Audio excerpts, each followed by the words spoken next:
नमस्कार दोस्तों, this is Sonu Ahlawat और लेकर आ चुका हूं एवरी संडे की तरह दी घंटा पे शो का एपिसोड नंबर 22, जिसमें हम लास्ट वीक के सभी मोस्ट इंपोर्टेंट मोस्ट सिलेक्टेड एकदम फिल्टर्ड करंट इवेंट्स को डिटेल के साथ डिस्कस करने वाले हैं, जो कि आपके आने वाले हर एक कॉम्पिटिटिव एग्जाम के लिए मोस्ट इंपोर्टेंट है। और फ्रेंड, जिन लोगों को नहीं पता, दी घंटा पे शो हम एवरी संडे शाम 5 बजे लेकर आते हैं, तो रेगुलर बेसिस पर फॉलो करते रहिएगा।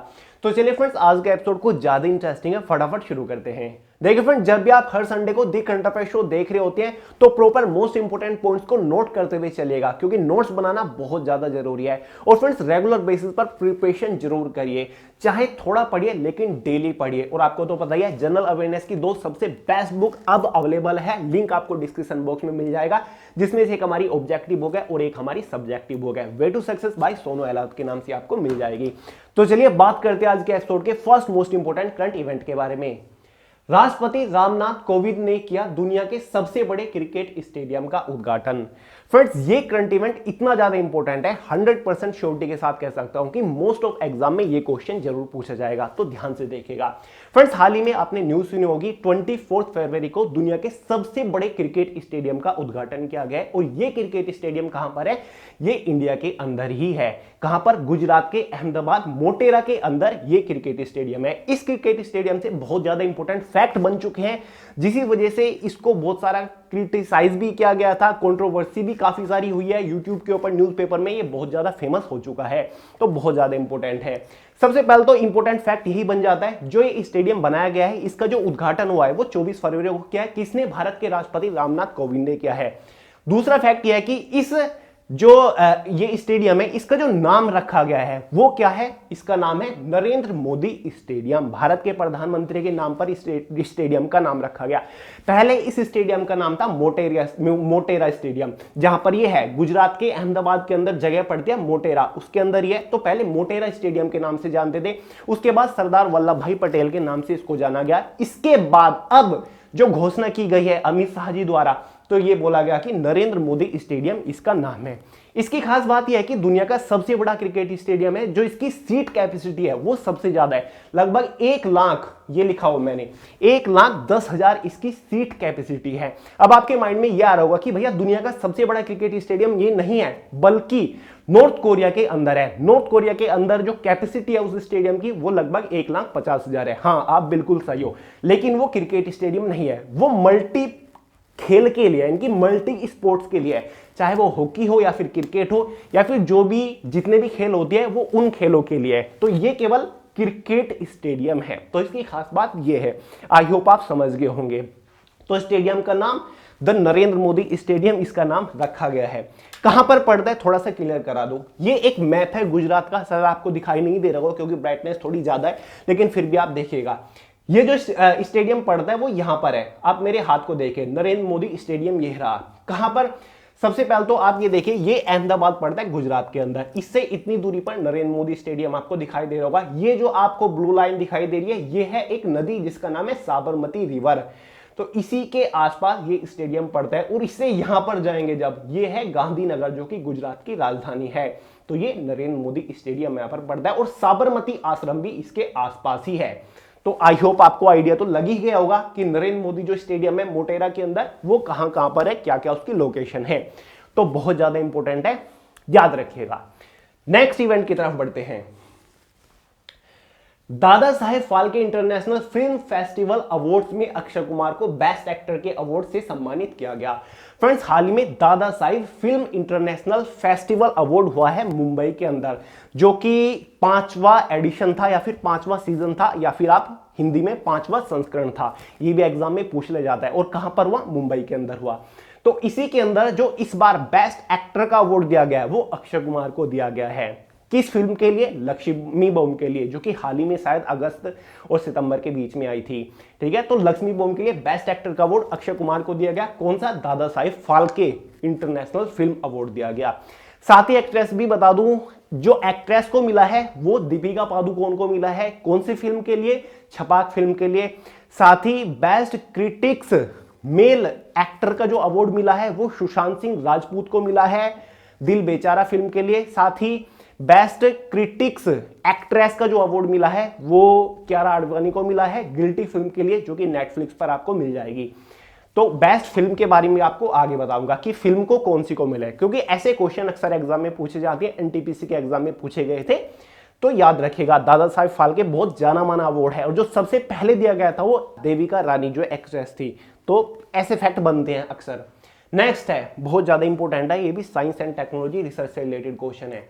DRDO, Defence Research and Development Organisation, जो कि भारत का एक ऑर्गेनाइजेशन है जो कि भारत की डिफेंस के लिए हथियार वगैरह बनाते हैं, टैंक्स, मिसाइल वगैरह। डीआरडीओ ने VLSRSAM मिसाइल सिस्टम को सफलतापूर्वक लॉन्च किया। ये बहुत ज्यादा इंपॉर्टेंट है, न्यूज वगैरह में आपने देखा होगा। सबसे पहले तो डीआरडीओ के बारे में आपको बता ही चुका हूं। VLSRSAM एक मिसाइल सिस्टम बनाया है और इसका लॉन्च भी सफलतापूर्वक कर लिया है। अब ये जो मिसाइल है ये क्या है, ये एक शॉर्ट रेंज की मिसाइल है, यानी कि शॉर्ट रेंज में दुश्मन का टैंक या फिर जो एयरक्राफ्ट है उसको उड़ा सकता है, खत्म कर सकता है। और साथ ही ये सरफेस टू एयर मिसाइल है, यानी कि धरती से वार करेगी, हवा में वार करेगी, तो इसलिए इसको पूरा बोलेंगे short range surface to air missile. अब इसका जो नाम आप देख रहे हैं वो इसकी फुल फॉर्म इसके नाम के अंदर ही छिपी हुई है, क्योंकि एग्जाम में क्वेश्चन कैसे भी पूछ ले जा सकता है। SRSAM, S for short, R for range and S for surface to, A for air, M for missile, यानी कि short range surface to air missile system. तो समझ गए ना आप। और ये मेड इन इंडिया है, कंप्लीटली भारत ने ही बनाया, डीआरडीओ ने बनाया, मेक इन इंडिया के तहत, और जो आत्मनिर्भर का नारा चल रहा है उसको पूरी तरीके से फुलफिल कर रहा है। अब इस मिसाइल के बारे में थोड़ा सा समझ लेते हैं और देख लेते हैं। ये देखिए, ये इसकी रियल तस्वीर है जो कि लॉन्च की गई। ये मिसाइल ये मोबाइल व्हीकल से लॉन्च की जाती है, ऐसा नहीं कि इसे एयरक्राफ्ट से लॉन्च कर दी। और जो ये मिसाइल है ये इंडियन नेवी के लिए बनाई है। इंडियन नेवी के पास ये 2022 तक पहुंच जाएगी, ताकि इंडियन नेवी अपना जो कैरियर होता है उसी से ही, सिर्फ से ही जो दुश्मन का एयरक्राफ्ट वगैरह है उसको उड़ा सके। तो इसकी जो रेंज है वो 40 से 50 किलोमीटर ही है, इसलिए इसको शॉर्ट रेंज मिसाइल बोला गया है। ठीक है, और जो इसकी स्पीड है लगभग 5500 के आसपास, ठीक है, 5500 किलोमीटर प्रति घंटा की इसकी स्पीड है, और ये मिसाइल है। इसका सफल परीक्षण कहां से किया गया, उड़ीसा चांदीपुर, आपको तो पता ही है, यहां पर ये परीक्षण वगैरह होते हैं, वहां से इसका सफल परीक्षण किया गया। और बंगाल की खाड़ी में जो टारगेट रखा गया था उसको इसने सफलतापूर्वक उड़ाया, यानी कि खत्म किया, नष्ट करके दिखाया। तो इसका सफल परीक्षण हो चुका है। याद रखिएगा, मिसाइल का VLSRSAM मिसाइल पूरा short range surface to air missile का सफल परीक्षण हो चुका है, जो कि डीआरडीओ ने ही बनाई है। केंद्रीय सरकार ने पुदुचेरी में राष्ट्रपति शासन लगाने की मंजूरी दी। न्यूज में आपने देख ही लिया होगा, पुदुचेरी जिसके अंदर फिलहाल राष्ट्रपति शासन लागू हो चुका है, क्योंकि आपने न्यूज सुनी होगी कुछ टाइम पहले पुदुचेरी में कांग्रेस सरकार थी जो कि सरकार गिर चुकी थी, और उस टाइम पर वेलु नारायणसामी ये उस टाइम के मुख्यमंत्री, पुदुचेरी के 10वें मुख्यमंत्री थे कांग्रेस के। सरकार गिर गई, इन्होंने इस्तीफा दे दिया। उसके बाद केंद्र सरकार ने अनुमति दी, मंजूरी दी कि पुदुचेरी में राष्ट्रपति शासन लागू कर दिया जाए। और आपको तो पता ही है, जो राष्ट्रपति शासन का प्रावधान है वो अनुच्छेद 356, ये लिखा है मैंने, अनुच्छेद 356 में दिया गया है कि राष्ट्रपति शासन। अब तक मोदी सरकार के शासनकाल में लगभग 10 बार राष्ट्रपति शासन शायद लग चुका है। ठीक है, तो एग्जाम में ऐसा क्वेश्चन जरूर बनेगा कि फिलहाल कौन से केंद्र शासित प्रदेश या फिर कौन से राज्य में राष्ट्रपति शासन लागू किया गया। तो पुदुचेरी में राष्ट्रपति शासन लागू हो चुका है। और कौन सीएम थे ये पूछ लिया जा सकता है, वेलु नारायणसामी। नेक्स्ट है, चीन इस साल ब्रिक्स समिट के लिए भारत की मेजबानी को देगा समर्थन।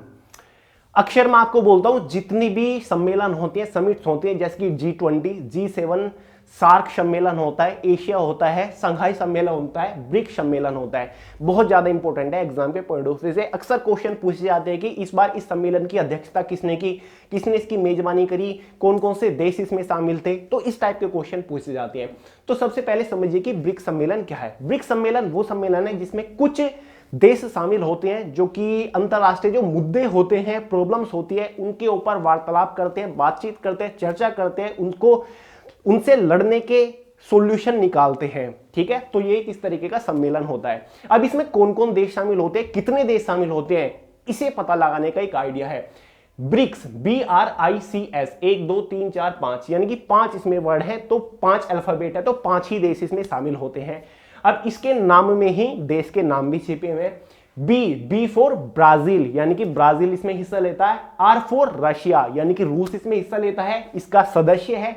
आई फॉर इंडिया, इंडिया भी इसका सदस्य है। C for China and S for South Africa.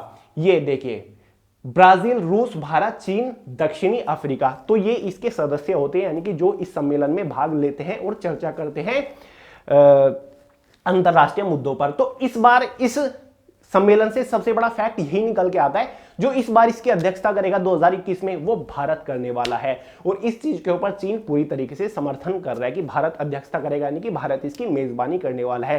तो क्वेश्चन बड़ा इंपॉर्टेंट बन जाएगा कि 2021 ब्रिक्स सम्मेलन की अध्यक्षता किसने की, या फिर ब्रिक्स सम्मेलन की मेजबानी किसने की? तो भारत ने की है। और कौन कौन से देश इसके अंदर शामिल होते हैं वो फंडा तो मैंने समझा ही दिया। ठीक है, नेक्स्ट है, अमेरिका ने सामाजिक कार्यकर्ता अंजलि भारद्वाज को एंटी करप्शन अवार्ड से सम्मानित किया। फ्रेंड्स, हाल ही में अमेरिका की जो नई सरकार है, जो बिडेन, उन्होंने एक अवार्ड की घोषणा की, जो कि 12 ऐसी लोगों को दिया गया, ऐसे साहसी लोगों को दिया गया।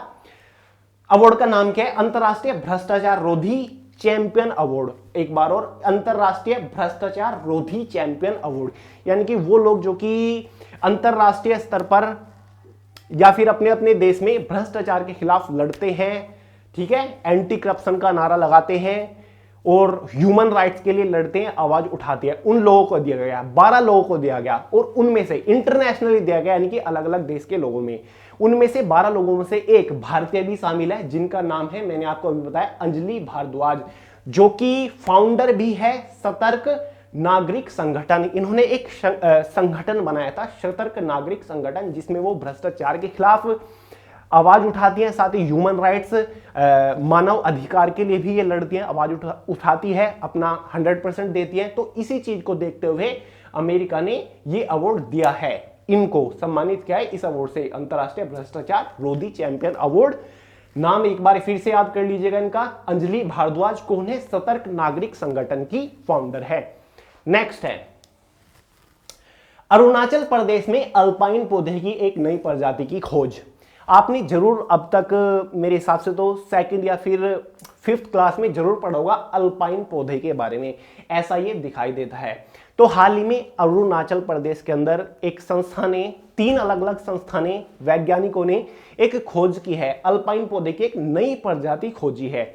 उसमें खास बात यह है कि जो अल्पाइन पौधे की नई प्रजाति है, इसमें जो फल लगते हैं या फिर फूल लगते हैं, ये जुलाई से अगस्त मंथ के बीच में ही लगते हैं। ठीक है, और कहां पर खोजा गया है? अरुणाचल प्रदेश के अंदर एक जिला पड़ता है, सबसे छोटा जिला जो अरुणाचल प्रदेश का है, तवांग जिला, ये लिखा हुआ है तवांग जिला, वहां पर ही ये प्रजाति पाई गई है। और अरुणाचल प्रदेश में टोटल 16 शायद जिले हैं। अरुणाचल प्रदेश की जो राजधानी है ईटानगर है, याद रखिएगा, मोस्ट इंपोर्टेंट है। नेक्स्ट है, अब 2022 में होगी चंद्रयान 3 की लॉन्चिंग।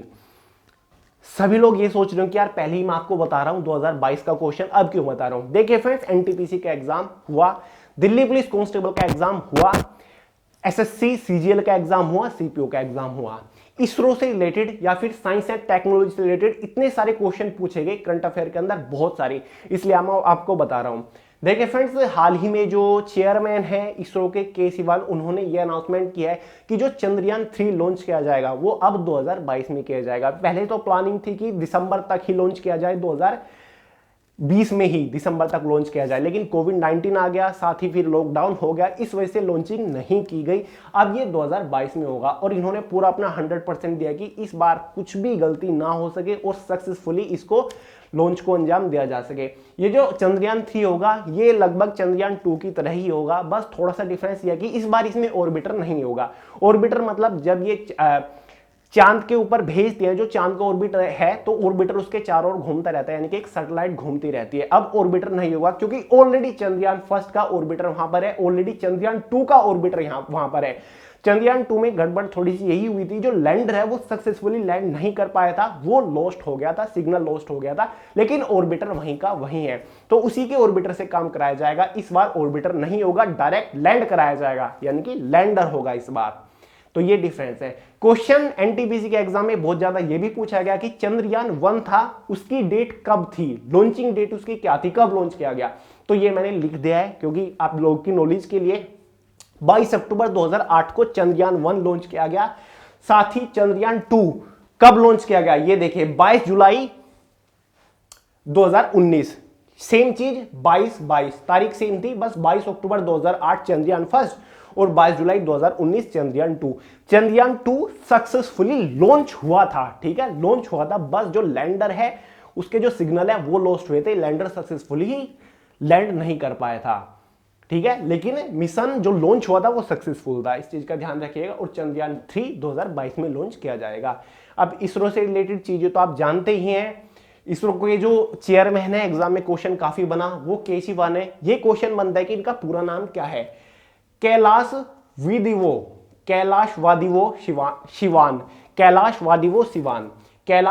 शिवान, जो कि chairman and secretary of ISRO है। नेक्स्ट करंट इवेंट की तरफ चलते हैं। गहन मिशन इंद्रधनुष 3.0 लॉन्च किया गया। सबसे पहले तो समझते कि किसने लॉन्च किया।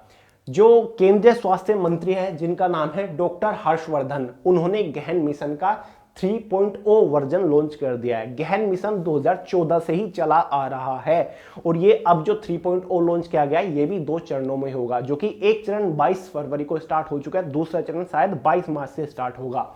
अब ये गहन मिशन है क्या? गहन मिशन ये है कि जितने भी बच्चे हैं, किड्स हैं, साथ ही जितनी भी गर्भवती महिलाएं हैं, उनका टीकाकरण जो किया जाता है, यानी कि जो वैक्सीनेट किया जाता है बच्चों को, लगभग 7-8 टाइप की वैक्सीन होती है। पोलियो की वैक्सीन होती है, हेपेटाइटिस की वैक्सीन होती है, टीबी की वैक्सीन होती है, ये चीजें यहाँ पर लिखी हुई है, ठीक है। तो ये वैक्सीन उनको लगाई, एक कंप्लीट कवरेज दिया जाए इस मिशन के तहत, ठीक है। गहन मिशन इंद्रधनुष, इसका मकसद ये है कि प्रॉपर कवरेज दिया जा सके, ऑल इंडिया में सबको वैक्सीन मिल सके जल्दी ही, मतलब टाइम रहते, जितने भी बच्चे हैं, साथ ही जितनी भी गर्भवती महिलाएं हैं। तो गहन मिशन इंद्रधनुष यही है और ये लॉन्च हो चुका है। किसने किया? स्वास्थ्य मंत्री ने किया, केंद्रीय स्वास्थ्य मंत्री जिनका नाम है डॉक्टर हर्षवर्धन, उन्होंने लॉन्च किया। पूरी तरीके से वैक्सीन की कवरेज, टीकाकरण का कवरेज देने के लिए। सऊदी अरब सरकार का बड़ा फैसला, अब महिलाएं भी सेना में हो सकेगी शामिल। फ्रेंड्स, ये भी अपने आप में काफी बड़ी बात है। आप सऊदी अरब के बारे में ओब्वियसली जानते होंगे, जहां पर थोड़ी सी कट्टरपंथी अब तक होती थी, तो सरकार सऊदी अरब की इसी चीज को देखते हुए कट्टरपंथी को खत्म करते हुए ये फैसले ले रही है, जो कि अपने आप में काफी बड़ा फैसला, जो कि हाल ही में लिया गया है। जो महिलाएं हैं सऊदी अरब की, अब वो सेना में शामिल हो सकेंगी तीनों फॉर्मेट में, यानी कि जो थल सेना होती है उनकी, आर्मी, साथ ही नेवी, एयरफोर्स में शामिल हो सकेगी। जो बड़े बड़ी पोस्ट है, चाहे वो सार्जेंट की हो, लेफ्टिनेंट की हो, उनके लिए भी आवेदन कर सकेंगी। आपको पता है 2018 में ही एक और कानून लागू किया गया था। उस टाइम पे ये था कि सऊदी अरब की जो महिलाएं हैं वो कार नहीं चला सकती, ड्राइविंग नहीं कर सकती। फिर 2018 में कानून पास किया गया और इस चीज को भी हटाया गया। फिर वहां पर यह किया गया कि हाँ, महिलाएं गाड़ी वगैरह चला सकती है, कार ड्राइविंग कर सकती हैं। और ये कानून भी 2019 में ही लाया गया था कि सेना में महिलाएं होंगी, तो अब जाके ये लागू हो चुका है। ये भी काफी अच्छी बात है यार सऊदी अरब के लिए, जहां पर थोड़ा कट्टरवादीपना था, अब वो खत्म होता जा रहा है। सऊदी अरब के बारे में आपको बता दूं, इसके जो सुप्रीम लीडर हैं, यानी कि किंग ऑफ सऊदी अरब है, उनका नाम शायद सलमान है, पूरा नाम है सलमान बिन अब्दुलाजीज अल साद। लिख लीजिए, कहीं पर इंपोर्टेंट चीजें पूछने जाता है कई बार एग्जाम में। Salman bin Abdulaziz Al Saud, king of Saudi Arabia, और इसकी जो कैपिटल है वो तो आप जानते हैं, रियाद कैपिटल है सऊदी अरब की, ये भी लिख लीजिए। नेक्स्ट है दादा साहेब फाल्के से ही आ गया, क्योंकि यार इंपॉर्टेंट है, अवार्ड से रिलेटेड क्वेश्चन अक्सर पूछे जाते हैं। Dada Saheb Phalke international film festival award ने किस फिल्म को बेस्ट फिल्म का अवार्ड दिया गया? मैंने आपको बता ही दिया था दादा साहेब फाल्के अवार्ड के बारे में। तो 5वां संस्करण, 5th एडिशन मुंबई के अंदर आयोजित किया गया, जिसमें अक्षय कुमार को बेस्ट एक्टर मिला, दीपिका पादुकोण को बेस्ट एक्ट्रेस छपाक के लिए। अब बात हो रही है कौन सी मूवी को मिला, बेस्ट मूवी कौन सी रही? दादा साहेब फाल्के अवार्ड किस मूवी को दिया गया? तो मूवी का नाम है तानाजी, जिसके अभिनेता अजय देवगन है और काजोल। इसके बारे में तो आप जानते होंगे। तो तानाजी मूवी को best film Dadasaheb Phalke international award दिया गया। तो बड़ा इंपॉर्टेंट है, याद रखिएगा, याद हो जाएगा, इतनी बड़ी बात नहीं है। तो फ्रेंड्स ये था शायद आज का लास्ट करंट इवेंट। सबसे पहले ये बोलना चाहूंगा जिन लोगों के माइंड में एक चीज आई होगी कि भैया इतने से ही करंट इवेंट एक हफ्ते में क्या इनसे काम हो जाएगा। देखिए फ्रेंड्स, लास्ट वीक में करंट इवेंट्स यही इंपॉर्टेंट है, एग्जाम के पॉइंट ऑफ व्यू से यही इंपॉर्टेंट थे। अब मैं भी आपके लिए बहुत सारे लेकर आ सकता था, 30-40 लेकर आ सकता था, लेकिन क्या फायदा, वो एग्जाम के पॉइंट ऑफ व्यू से इंपॉर्टेंट नहीं।